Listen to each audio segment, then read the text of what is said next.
Hey guys, so I have some great news I'm really excited to share with you.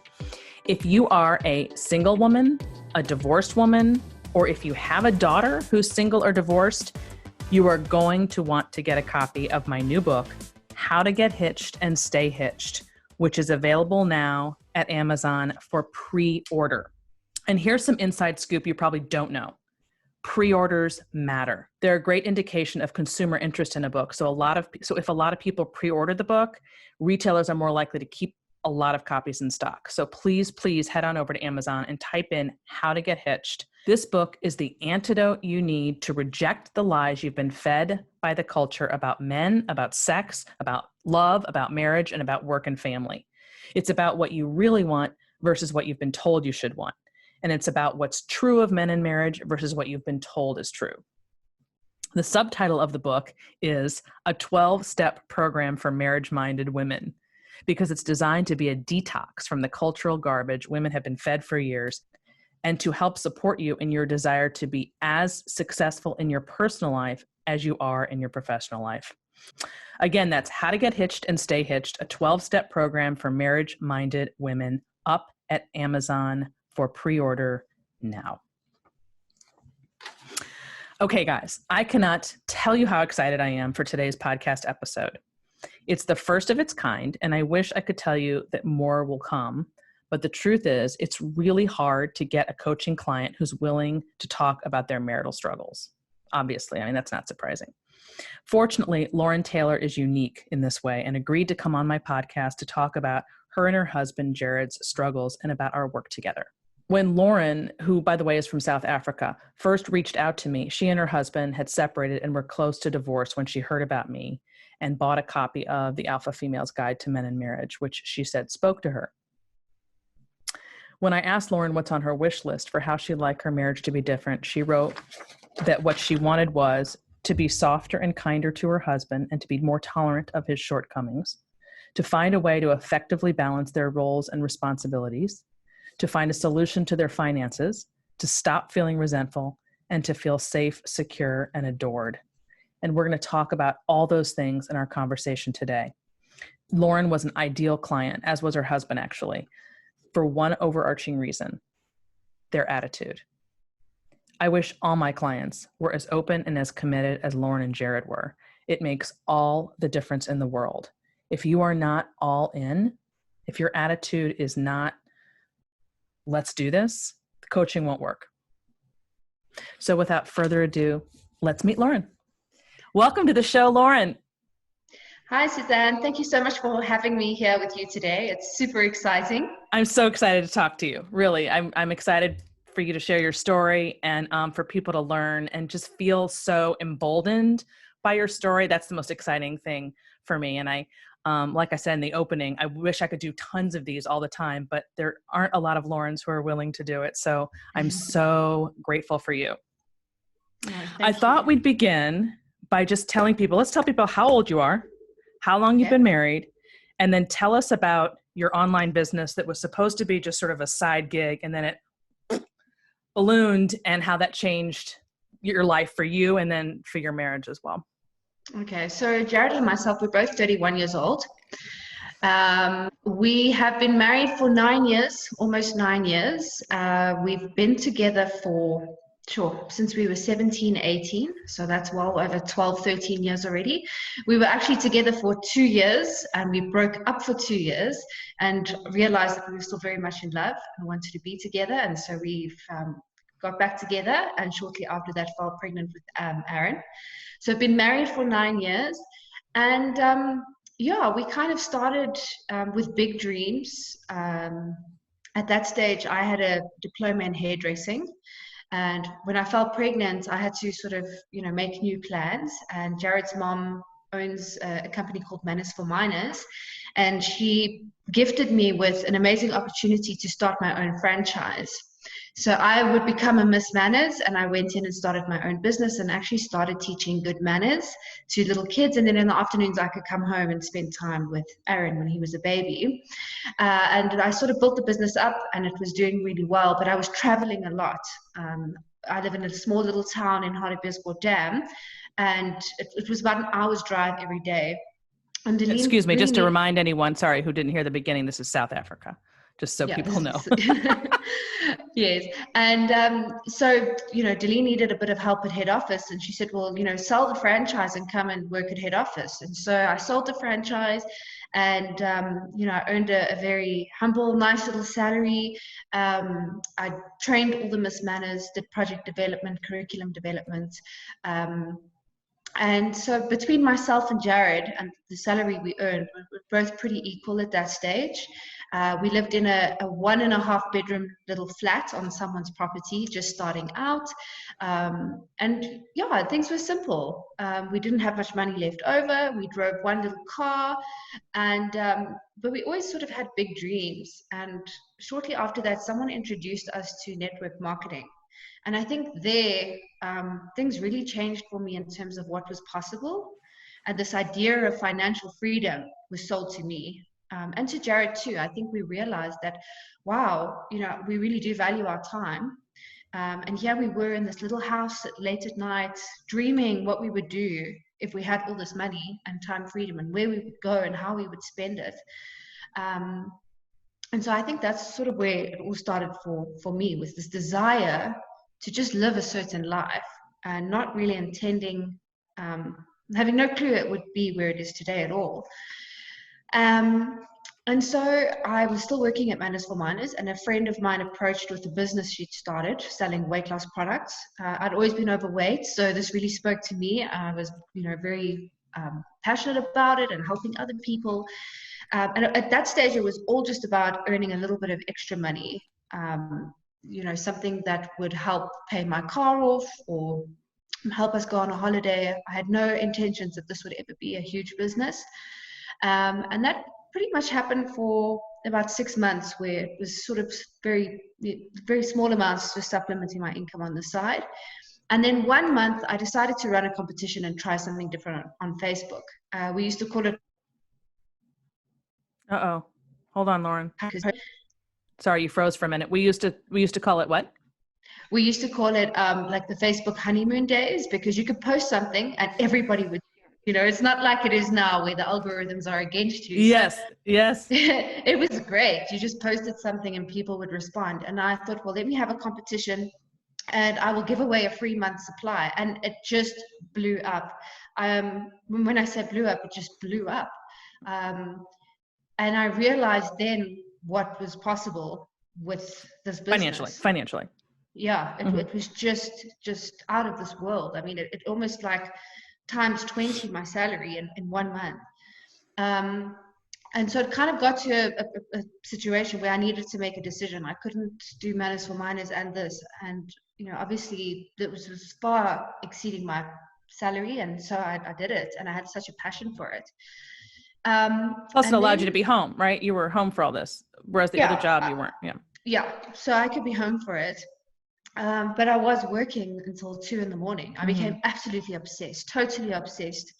And it grew quickly. And, within 6 months, it was like it practically was like we'd won the lotto. We'd gone from this tiny little flat with one car to both having the car of our dreams, moving into a new home. And so things really sped up quickly. And then in that stage, not even realizing what that was doing to the marriage, or what it would do to the future of our marriage. And what was strange in hindsight, if I look back now, as the success grew and as my bank account grew, so did my resentment towards Jarryd. And yeah, but it was not something I was aware of. I couldn't pinpoint it then as to why these feelings were happening. And the more I was making money, the more I would look down on him, and the less desirable he became to me. But actually he didn't change. Nothing about him changed at all. And so that really was, the start of where things sort of became a bit of a problem. And like we've said in a lot of our coaching previously, and our generation, it's a problem because we live like roommates. So whatever I was making was mine. It wasn't Jarryd's. He was going to have to make a plan to keep up. That was the attitude. And let me interrupt you there for a second. When you look back on that now, because I know you're in a different place today and we're going to get to all that, Why do you think that was for you? That you felt it that way, that you thought why did you view it that way? Yeah, Your I opinion? think that comes down to culture. No one teaches you otherwise. I mean, Like what you own and earn is yours. is yours. Yeah, that's how the world has sort of told you.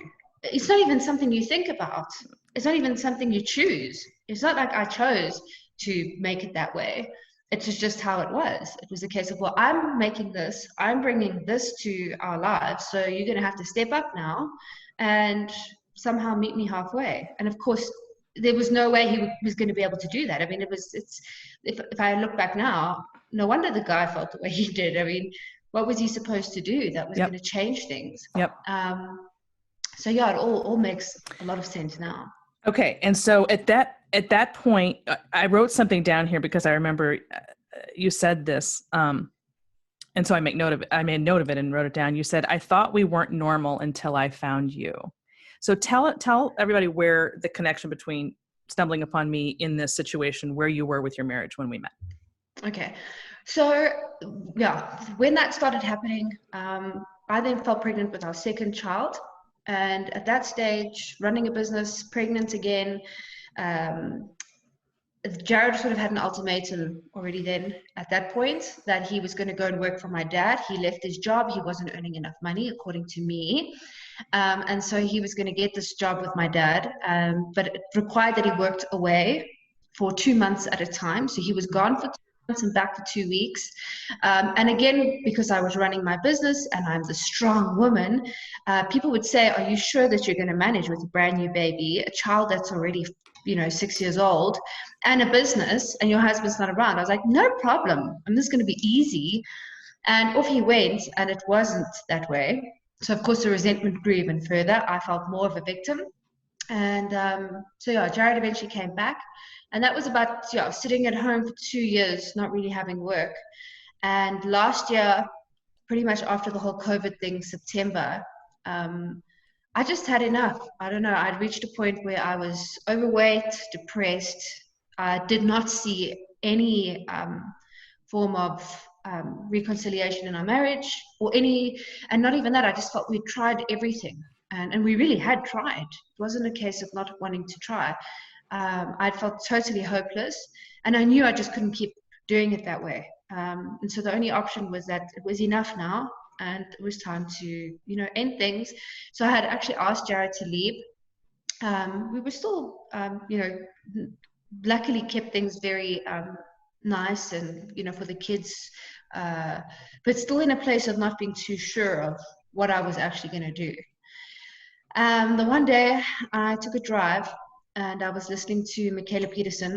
Yeah, so I was listening to a lot of her podcasts and I came across one of yours, and I think it's what I stopped at because I was really struggling internally with this decision of, do we divorce? Is it really the end? And I think because I'd become a fairly new Christian in terms of values, that you don't just leave someone. It actually was quite an inconvenience, because I thought, if I hadn't become a Christian, it would have been so much easier to make this choice. I could have just been like, I'm done. But there was something nagging at me saying, this is a really big decision. This is huge. This will change the trajectory of my entire life. And your kids' life. And my children's life, Mm-hmm. Exactly. So I listened. And it was interesting because I wasn't really surprised by your message about feminism. I've never been a feminist. I've actually been quite anti. So I think that really resonated with me. But I also realized that it was kind of, it was interesting because I wasn't a feminist and didn't have those views, I was shocked that it had actually affected me the way it did. I have a quote in one of my books that said, they were feminists without knowing it. Like it dripped into their arm, like intravenous solution in an unconscious patient or something. Like you don't realize it's happening to you, even when you say you're not. Absolutely. Yes, that's how pervasive it is. Yeah, that is the experience I had. And it was like almost shocking that how it affected my life. And so when I heard your message and this whole thing, like I said, I thought Jarryd and I, although we are generally quite I call it a severe case, our situation is quite severe. The child-parent dynamic between us was so severe I was looking around at other people saying, something's wrong with us. And then hearing your message, I was like, oh my goodness. This is what I was talking to Mikhaila Peterson, and we were talking so a lot about of it, female breadwinners or something. Yeah. Yes. Yeah. Okay. And then I was like, well, if someone else is speaking about this on a podcast, it means it's an issue. It means that this is not just us. And yeah, obviously from that podcast, I was hooked. I was literally listening to absolutely everything that you put out. I got your books. Obviously the more I'm listening, the more convicted I became in the decision I had to make. I knew what I had to do. And then, we had the free consultation session. And I think that solidified everything and helped me with my decision. And I think when we originally spoke, remember, he had moved out. You were alone in that place. And then we didn't talk for about 6 weeks after that initial call, because you were trying to decide what was going to happen. And then I didn't hear from you. And then he came back home, and then we started, which was awesome. Yeah, because I knew that if we were going to book for the sessions, we took, 3 months, a commitment of 3 months. I thought, okay, this is enough time. 3 months is enough time. And I think I'd realized through listening to you that actually I hadn't exhausted all my avenues. I hadn't tried everything. And so to make the decision to go ahead with the divorce would have been unfair. And because now I was aware that there was actually another way. So I thought, okay, there is this other way. I'm going to give it 3 months. Let's do it. And then I realized, well, how am I going to work on my marriage if my husband's not in my house? Right. And I think I'd said that to you, like, I can't really do this unless you're Yeah, it doesn't really make sense. Right. Who am I going to practice on? So it was kind of a case of like, okay, well, we're going to give it 3 months. We're going to commit. We're going to go all in. And So how would you describe to someone what this is that you tried before getting divorced? What was this last ditch thing? How would you describe it to someone if someone else wanted to call me, let's say? So what is that all about? Like, what did you do?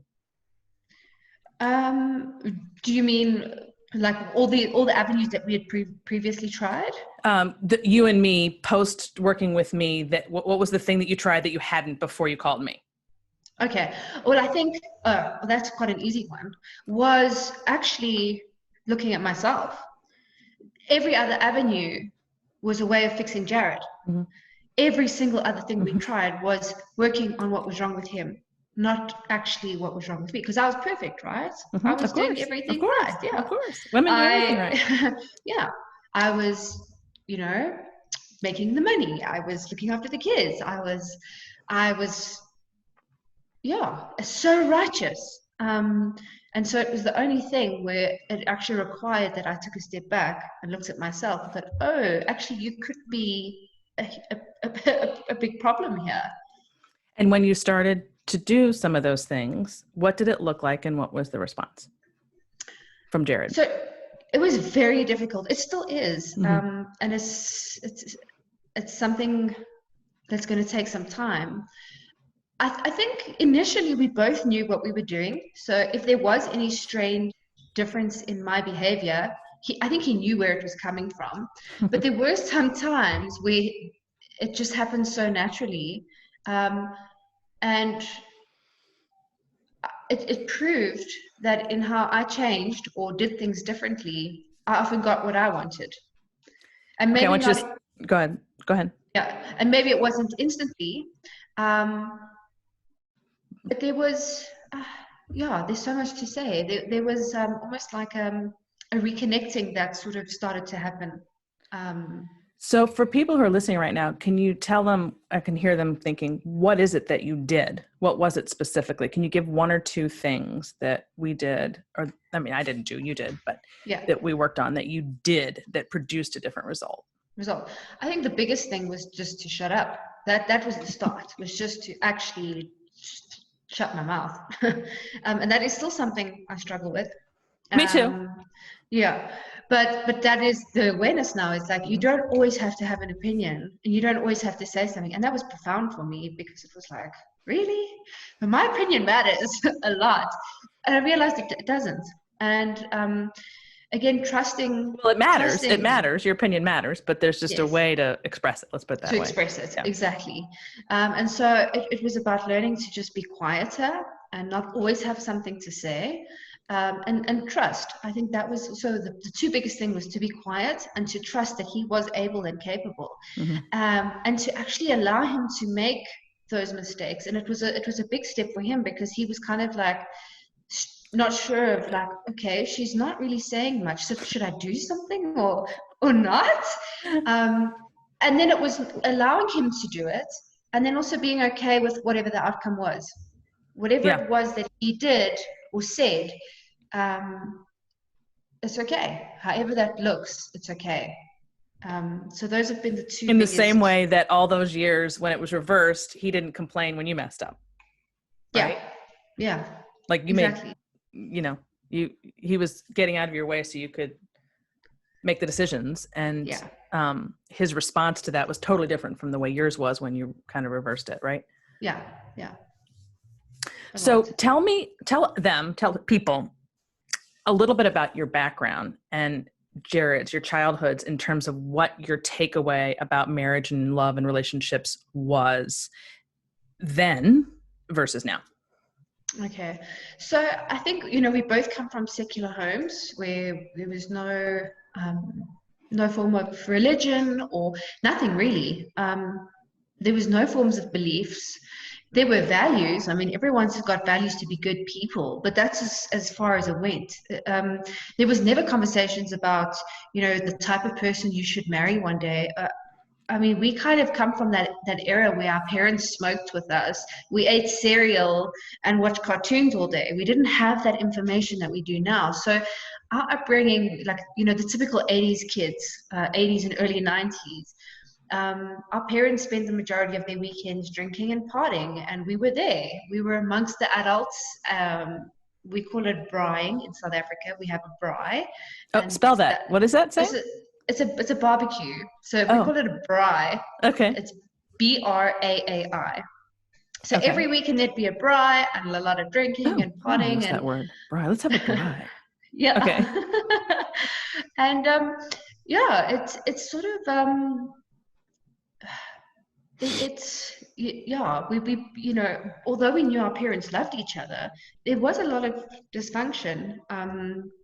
And again, the biggest thing I think from our backgrounds was the lack of communication of what to look for in a spouse as you become, in addition to the modeling that wasn't good in each of your scenarios, right? So, yes, because, a lot of people will say, well, not everybody sits down the way you do, Suzanne, and like talks about this stuff all throughout childhood. And that is true for sure. My kids were overloaded. But if you don't do that, another option is to model it, right? Because whatever we see growing up is what we think marriage is or shouldn't be, or whatever our takeaway is. But even if you don't convey it, which I still think that you should, at the very least, model it. So if you don't model it, if there's divorce or a high conflict marriage mixed with no discussion, it's kind of a double whammy. There's this concept called like the sunk cost fallacy, and it's where you make a mistake in life, but because you've invested so much in this mistake, you continue to stay in it. And I think that really represents, I know for me and my sort of situation with my parents, where it was a sunk cost fallacy situation, where in that situation, it probably would have been better, because they didn't find common ground. They actually are not together today. They've recently separated. And so it's sad to see that, despite all the years of staying together because of the sunk cost fallacy, and it still sort of ended up where it would have ended up 20 years prior. Okay, so you guys, and you wouldn't say that either one of you kind of came away with this idea that you didn't want to be necessarily like your parents, or you wanted, like, marriage wasn't, you didn't think so much about these things at the beginning of your marriage the way you do now. Now I know you're just completely different people. It seems like. Totally. Yeah. I mean, it was just, we didn't even value marriage. When Jarryd and I got married, we didn't have a wedding. I've never been the type of girl that was going to have this white wedding. There was no value to it. There was absolutely no idea of what marriage meant and what you were actually getting into and what that commitment looked like. You were just going to get married. I fell pregnant with Aaron. We literally went to court There was a nice dusty old plastic cake in the corner of the room. And we sat and signed a piece of paper, and we went and had a coffee and a breakfast after we did that. That was it. See, and even though that's a very particular situation, I still think that you're such a manifestation, or an example rather, of the millennial generation. Certainly over here in America, where marriage, there's no, it's not valued and prioritized, for one thing, the way that it used to be. That's number one. There's no real understanding of the significance of it and what it means, like you're saying. And the weight of it doesn't really hit them until they're in it. Kind of like what happened to you. And then you're in this situation where it's not working and there's children there depending on you, right? Mm-hmm. And then it's like, oh my God, why didn't anybody tell me? Mm-hmm. And so, go ahead. The scary thing is how many people in that situation, and that's why I'm so grateful, think that the solution then is just to get a divorce. And do it again. Yep. Because, you know, where does it end? Yeah, exactly. Where does it end? And so I think, you know, in hindsight, I think our parents both, I wouldn't say that they sit with regret, but I think in some aspects they do, because they too sit with a little bit of regret. Oh, yes. Having looked now, because they've also changed so much. They've also grown so much. And I think if they could also go back in time, they would also do things differently. Sure. You know, subsequently as a family on my side and Jarryd's side, we've all become Christians.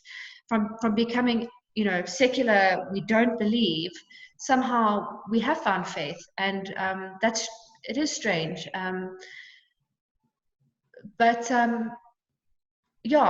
it doesn't really matter, because we are here now doing something about it. Right. That's my favorite part. So let's talk about money and the budget. Yes. Because this was a huge component of our working together. And I don't think a lot of people realize I still have not done a podcast or a video or anything on money and marriage, which it's on my list. Oh my gosh, my list is so long. It's on my list, and it should go to the top because it's such a significant part of what I do. And I don't think people realize that. So I'm a big Dave Ramsey follower. And I often tell my clients that the best thing to do alongside the coaching with me is to do Dave Ramsey plan with it, because there's so much overlap with what he teaches about money. And then he gets into marriage as a result. I'm doing the marriage thing and I get into money as a result, because there's no way to de-link these two things, right? Mm-hmm. So tell everybody what happened with the budget and the money conversation. I think that was about halfway in through our coaching that all changed. So one of the recommendations came through Rachel Cruz's book, Know Yourself, Know Your Money. I love Audible. I listen to things all the time. So I was like, that's no problem. I can do that for homework. And I just, from the minute she opened her mouth, it was just like, wow. Great book. It was amazing. And it taught me a lot about Jarryd and myself. And it's, you know, shortly after listening to the book, we then managed to start with this budget. Although we weren't able to go with Dave Ramsey's software. Every dollar. We're in South Africa. Right. You found something similar. We did find something. But this was huge. I think because my idea of what a budget was, I mean, this is even someone who, you know, runs a business and who's all business minded. I realized actually not really, because I assumed that a budget was for someone who was struggling with their money, who didn't earn much money and had to budget it just to make what they had go a long way. Interesting. Yeah. I mean, we were so wrong. If I can say it changed our lives, this will change the trajectory of our lives forever. Because when I actually put up all those bank statements and drew them up into the software and looked back onto 3 months of how I was spending money, not Jarryd, because of course I was. Yeah, and let me pause there, everybody. They had separate bank accounts. That's how this came up, which it always comes up in coaching, because everybody I see has separate bank accounts, which, is the problem. Yeah. Or is emblematic of the problem. And so, you know, had to now go and look at, and I think that was it. It was now, again, another opportunity through the coaching where this wasn't about Jarryd now. This was about, oh my goodness, look at what you've been doing, you know, and it's a hidden thing. Until you actually draw up those statements and see how you've been spending money, it was horrifying. I was actually shocked at how careless that I was being with money. And so the whole point now was to create this budget, but not just me creating the budget. Jarryd had to now, he was going to be given half of my account. And because we were just so proactive about wanting to make this work, it was really easy to do that. We went to the bank. He has signing powers on the account. We closed his account. It's now our account. Right. And let me just pause there with the word given, because I know you didn't mean what you meant was the money is now ours, not mine and yours, which is the big key there. It's not that you're giving him money because he has rights to half of yours and you have half of his. Yeah. It's all in one pot. I just want to emphasize that so people understand that that's what she means, is it's all in one pot. Yeah. And the names are on both of it. Sorry, microphone. As opposed to separate. Go ahead. Yeah. So, I mean, it was really such a fun thing to do together, because for the first time, it actually felt like Jarryd was able to partake. I kept, over the years, you're just not involved. You're not getting involved with what we do. Take ownership. And the guy's like, how? I'm not getting that, though. I'm just thinking he's useless and that he doesn't want to do anything. But he never had the room or the space to do that. And so for the first time, it was like, hey, this is actually half yours. And when it felt like, and he'll tell you, it was difficult, and it still is in the beginning now, to take that ownership and to really feel safe that this half is. I'm like, serious, this is half yours. And so it kind of was an opportunity when we did the budget. Well, what do you think? What should we do with that? And it was so interesting because I learned that, this guy's actually really clever, and that he was able to bring so much value, especially when it came to deciding on how we're going to invest money and where we're going to put it. I sat there and was like, wow, who is this guy? He's really clever. And it also took the mental load off. I don't actually want to worry about where I'm going to invest money, and if it's the right one or the wrong one. So that's really been great. And what it's also done is now we've been able to budget groceries and expenses. Jarryd's got a card, so he doesn't need to ask me and grovel like, oh, we need food. Can I use your card? He's got his card, and if we need food, it's part of the budget. He can go and buy the food. So it limits any form of arguing or even talking about money, because everything we've done, we pre-decided how that's going to work. So it's eliminated all money fights in our home altogether. The budget. So that's the key, the budget. I mean, it's almost hard to imagine not budgeting. Like, you can't even remember how you did things if you didn't budget and you weren't coming to the table every week. And I could say the same thing for my husband and me, because we didn't for many, many years. And we always struggled with which one to use and how to best do it. And it was never, there was never any problem. It's like you said, you think that you would only have to budget if there's a problem. Well, there were problems, but I mean, if like you don't have enough, or somebody was spending I don't know, you think it's for that, but actually it's not. And so it's the key to, I mean, it sounds like a Dave Ramsey commercial, but seriously, I mean, it really is the key to moving forward, not just financially in your life, but in your relationship. That's the part that obviously I care most about. And they're just linked. And I also find that it makes you far more intentional about your life together, because we often meet up. When you said that you and your husband come together 2 or 3 times a week to budget, I was like, whoa. It's totally overkill. Is this... I said I don't want to put pressure on you. Don't have to do that. Once a week is good. But it's ended up that it really is like that. You naturally do tend to come to the budget 2 or 3 times a week, because it's first of all, it's exciting. Are we actually sticking to it? Yeah. And we felt really good. We're sticking to it. We're getting it right, and it's also making us so much more intentional about what we want to do going forward. Yes, exactly. And planning things. And really, the key of all this is the thinking separate versus one unit. That's the ticket with this. That's why the combining finances matter so much. And again, and I don't want to hear people, I know that, so this podcast just recently went to YouTube, it was just audio. And so the audio people don't make comments, but now that it's on YouTube, people will. And I'm using your story as an example, I don't want to hear people making any negative comments about anything, because this is an example of what your generation has been taught.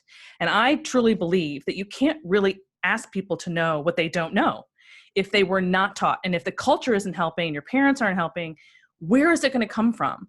So I'm doing this so that people can see that this is not the way to do it, the way you did do it, as you have explained, and how there's another way.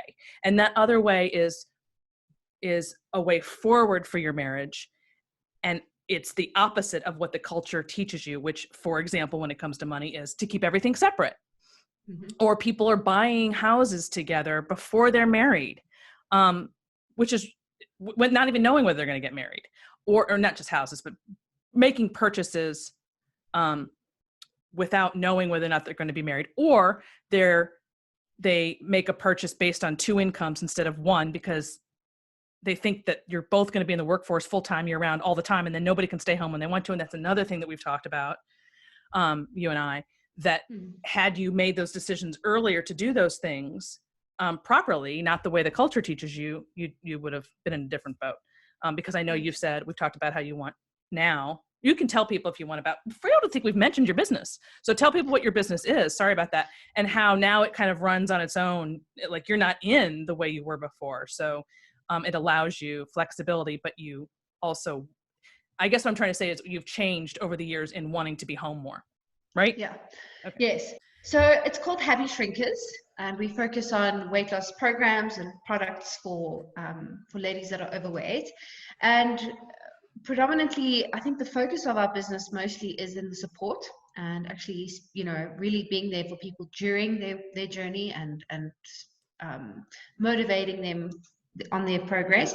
I have a really lovely girl that works for me, Jarryd, so she assists me, and we kind of I've managed to sort of create it in such a way where it runs really well. We've been very consistent with systems and procedures. We're very consistent, and so I am flexible with how things work. I think at the end of the day, though, a business is still a business, and it does require that level of input from you. Mm-hmm. So I do have these dreams to sort of one day really get it to a point where I have to, can check in for 2 hours a day, and that'll be sufficient. Mm-hmm. So that, I could spend more time with the kids and, be more present, because it is difficult. I think, that whole idea of you can have best of both, it didn't work for me. So if, I'm still waiting for the answer. I'm still waiting for this great idea of how you can have the best of both worlds, because you can't. How would have things been different for you if you had known that, if somebody had told you that, or if that was a given before you ever started? Yeah, and that's it's a really hard question, but it's a good one to ask. If I could go back, would it be worth it? And I don't think so. It is what it is now. We need to earn money. But if I could go back, and this is where Jarryd's always helped me. He's got a very good way of seeing the bigger picture of life, and that's the idea of catching the fish you need for you and your family is sufficient. You don't need to go out with a ship and catch fish for the whole village. I like that. That's a good analogy.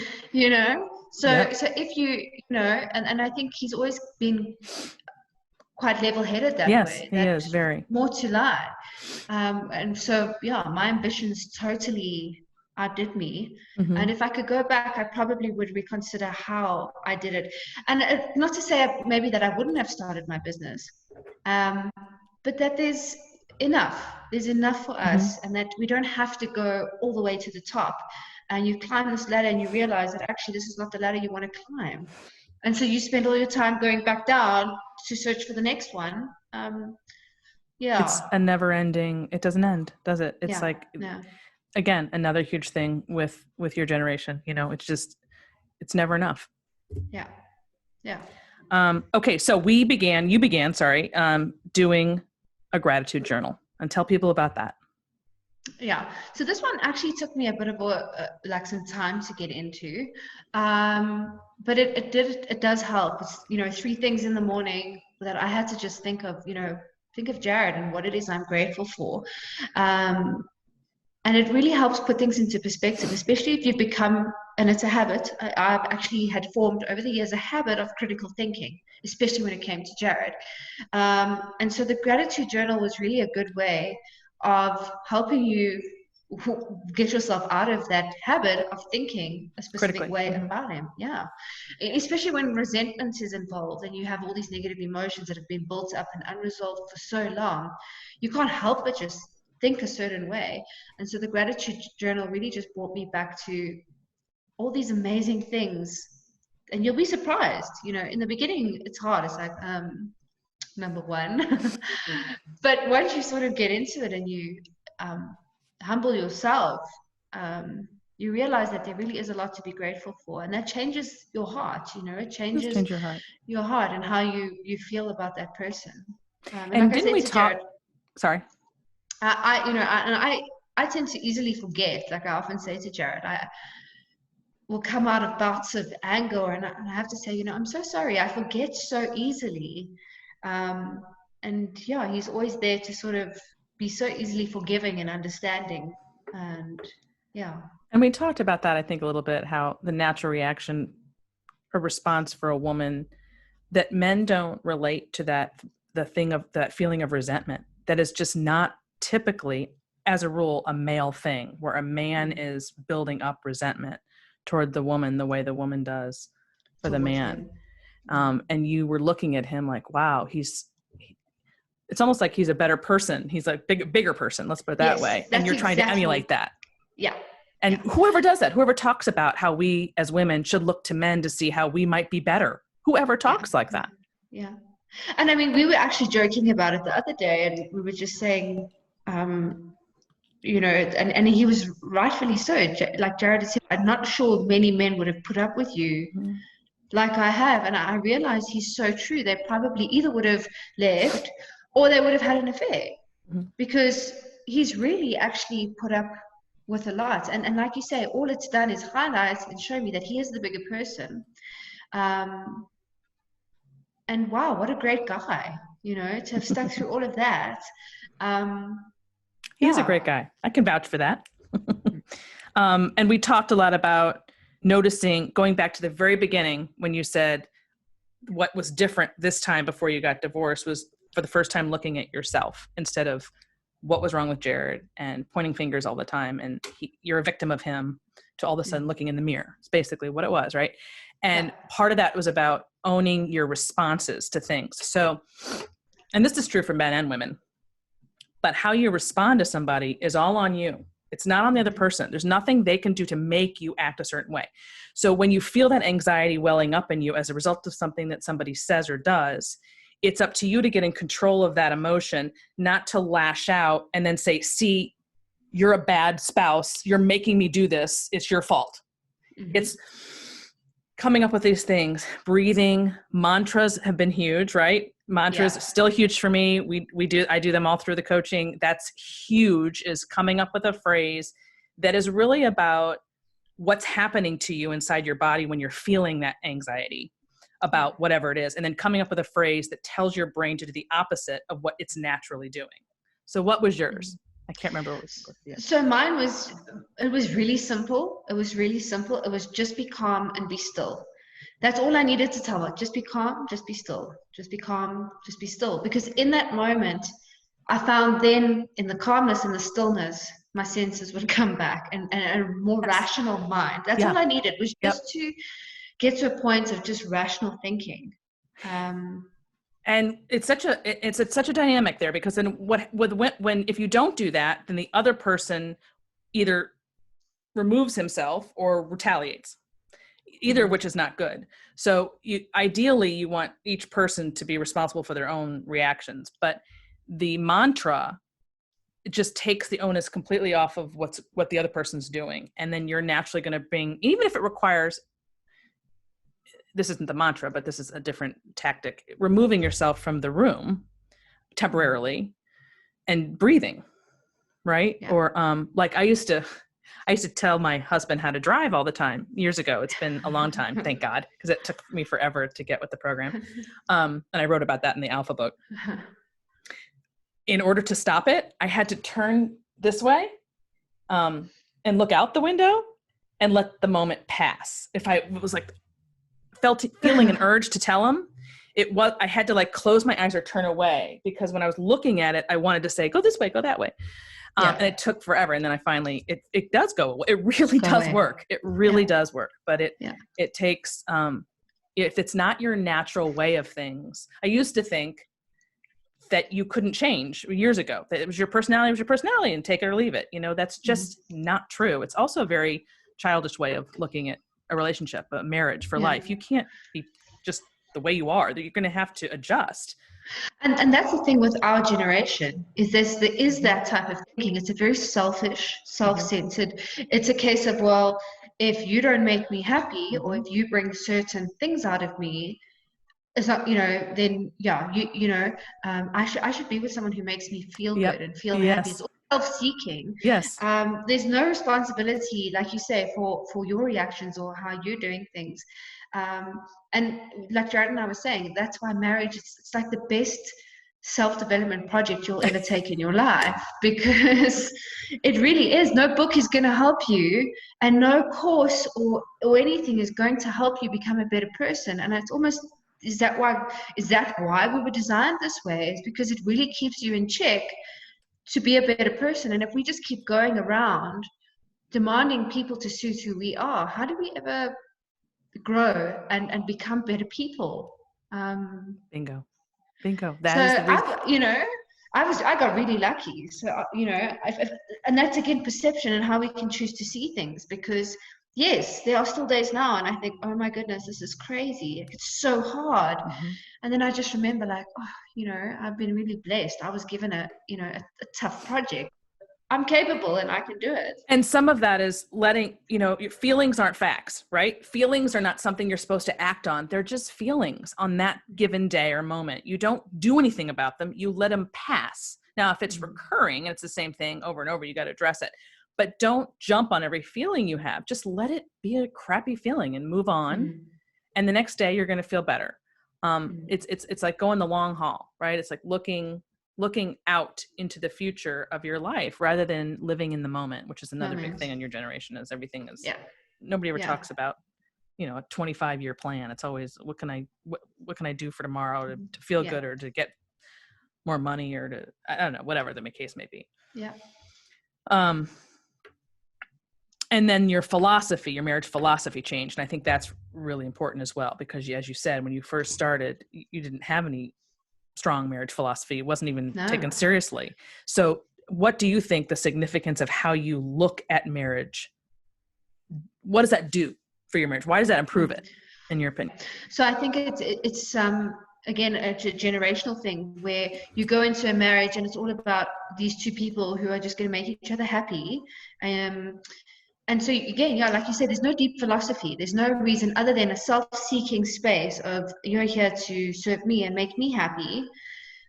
And how it's changed now, you realize that you're not with the wrong person. You can't be with the wrong person, obviously, unless you're in an abusive relationship or something, other than that. But it's such a... there's no reason why it can't work, and so I think, the philosophy of it is just, like I said earlier, that it's going to be your best self-development project. And so that it's also a combined, it shifts it away from your individual desires and needs into a common goal, right? Yeah. The marriage and the family people. Is the goal. Yeah. Yes. Right. It's not just, it's not what I can get out of it. Yeah. It's just a whole different mindset. It's the kind of mindset that people had for generations up until recently. This is all new in the last 30 or 40 years. Before that, people took marriage very seriously, and they did not see it as a me thing. They saw it as a responsibility. Yeah. For society. Also, I mean, that was another thing. Is that how do we, for COVID, for example, and I thought to myself, well, rather the devil, because, it's a privilege to be with someone who loves you back now in the world.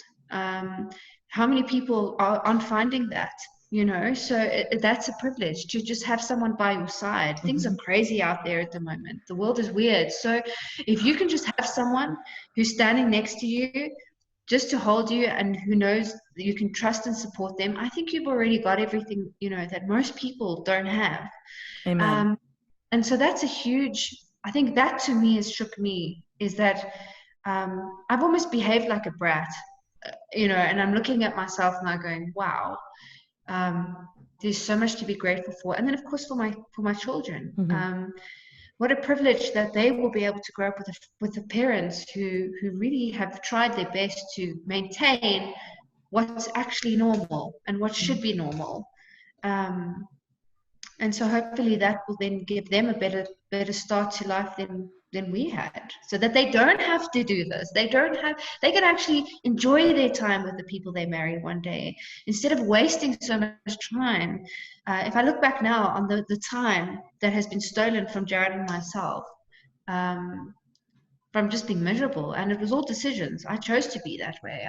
I unknowingly, but I did. So silly, just such a waste of time. And so, yeah, I'm very grateful that we've had the opportunity to do this. Well, I'm really grateful that you came on to talk to me.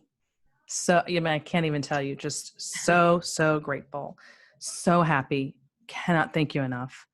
I know people are going to love this. I know it's going to help. I can't wait till it comes out.